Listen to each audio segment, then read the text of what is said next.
Hi there, my name's Liz Butler and I'm from Body Soul Nutrition, and today I'm going to do a short video for you all about fruit smoothies. Now I'm sure some of you, if not all of you, have tried fruit smoothies in the past. Perhaps you've bought them or you've made them yourself. And today I'm going to tell you how you can make a fruit smoothie that's really nutritious and turn it into a complete meal. Now I have to say that a fruit smoothie is what I have almost every morning for my breakfast. And the reason I enjoy it so much is I don't have much of an appetite first thing in the morning, and there's something easier about drinking a glass of something rather than eating a whole plate of food when you're not that hungry. A lot of the clients that I work with feel similar to me and they're not actually that hungry in the morning. Some of them don't eat anything till mid-morning, say 11 o'clock, and others have got into the bad habit of skipping breakfast altogether and not eating anything until lunchtime. Now the reason that isn't a good idea is because when we've been fasting all night and then we get up in the morning and we start to become active, then we need energy and we need to fuel the body to provide that energy. If we don't provide some fuel, then the body has to obtain glucose from other areas and start to break down other nutrients, and that places stress on the hormonal system.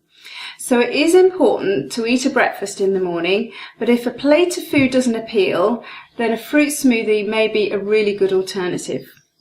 So let me tell you what goes into a smoothie. These are the basic ingredients. First of all, obviously fruit, and because you're blending everything up, you want soft fruit, and things that work really well in a smoothie are banana, kiwi fruit, berries. Any type of berries are fine. These are blueberries, and you can use them straight from the freezer if you're using frozen berries, or something like mango, peaches, plums, nectarines, soft pear. All of those work really well. And in terms of quantity, for one person, I would suggest about 2 portions of fruit. So perhaps half a banana and a kiwi fruit, or half a banana and some berries. That sort of quantity for one person is about right. So that's your first basic ingredient. Now the other thing that I think should always be in a really nutritious fruit smoothie is nuts and seeds. So I've got some nuts here, and these are cashew nuts, but you could of course use any nut that you like. Almonds work well, Brazil nuts, hazelnuts. And you would be looking at about 1 to 2 tablespoons per person. And what I really think is a good idea, if you can and if you've planned ahead, is to soak the nuts in advance. Now, a lot of plant foods, including nuts and seeds, do contain compounds that can actually inhibit the body from absorbing all the minerals and some other nutrients from the foods. By soaking the nuts and seeds overnight, so what you would do is cover with some cold water the night before and then pour off in the morning, and then they're ready to use. By soaking, you actually release and remove some of those compounds, and then the nutrients that are within the nuts and seeds become more bioavailable to the body, more readily available to the body. So that's the nuts. The seeds, well, here I've got golden linseeds, also called flax seeds, but you could use pumpkin seeds or sunflower seeds, sesame seeds, or hemp seeds, shelled hemp seeds. And again, ideally you would soak them ahead of time before you use them.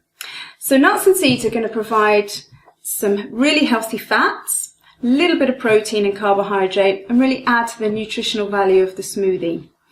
So they're your first 2 basic ingredients, and then the next one is your milk. Now, of course, you can use just standard cow's milk or goat's milk if you prefer, ideally organic.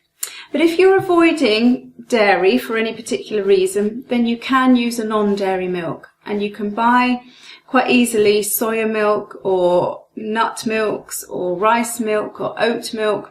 My preference is for oat milk, and I've got an example of one here. And the reason I prefer oat milk to some of the others is because generally, although always check the label, generally you find in oat milk that they don't have added oils or sweeteners, which some of the other milks do. And oats are really nice and easy on the digestive system as well.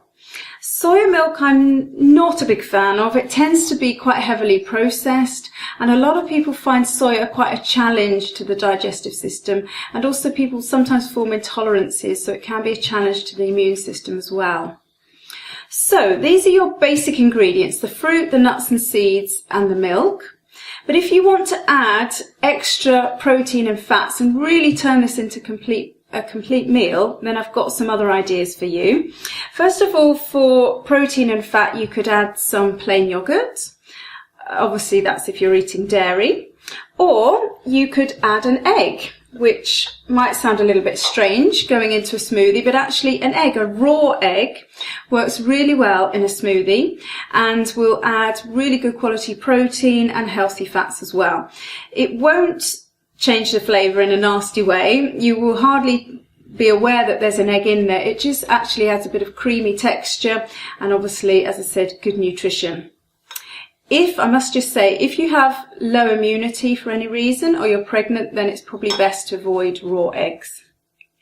Now for extra fats, one idea that I really like is to add half an avocado. I don't have an avocado here to show you. And again, some people think that sounds a little bit odd going into a fruit smoothie, but an avocado, again, you wouldn't really taste it, a bit like the egg, but it does add a really creamy texture to your smoothie and really healthy fats. Another idea for you is coconut oil. Coconut oil at room temperature, if it's the extra virgin coconut oil, will be solid, a white solid fat. And coconut oil is very rich in really healthy fats, saturated fats, which are good for us in a moderate amount. And the fats in coconut oil are very good for the immune system. So in a smoothie for one person, you would be looking to add about 1 teaspoon. Okay, so those are the ingredients for a really nourishing smoothie. And I'm now going to show you how it all comes together.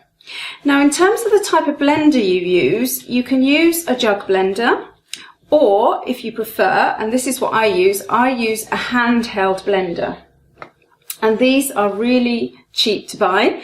Generally, they start at about £15, and you can definitely buy lots of them for below £20, and I'm sure this one was about that price. You can pay more, of course, but they are really easy to get hold of and cheap to buy.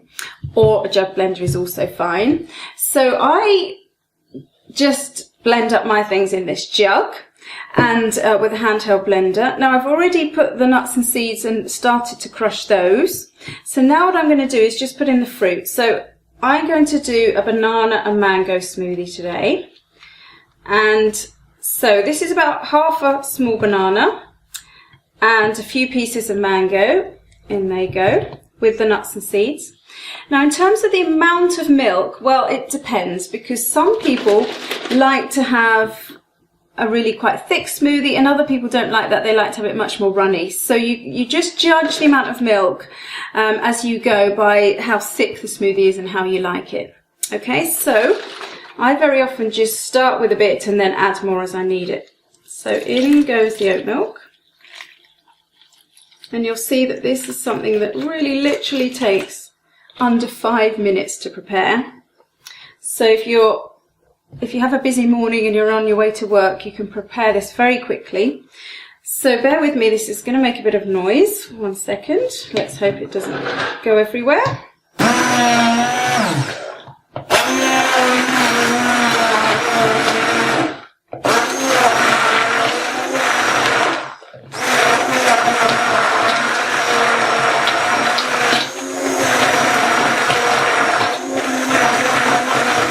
Okay, I'm going to add some more milk because this is quite thick at the moment.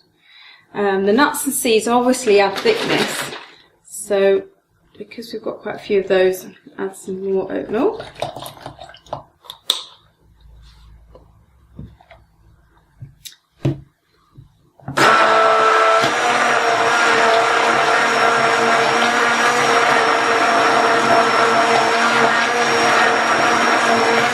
There we go, that's about right. So you can get really lovely colours depending on what different fruit you use. With the mango, as you'll see as I pour it, it's a really delicious looking yellowy colour. A bit like custard actually. This is still quite thick. Some people might find that too thick. If you do, then of course you just add more milk. There we go. Perfect smoothie. So I hope that's inspired you to get out your blender and have a go with the fruit smoothie making. I hope you enjoy them, and if you've got any comments or questions or feedback, please leave them on my blog page. Thanks for watching.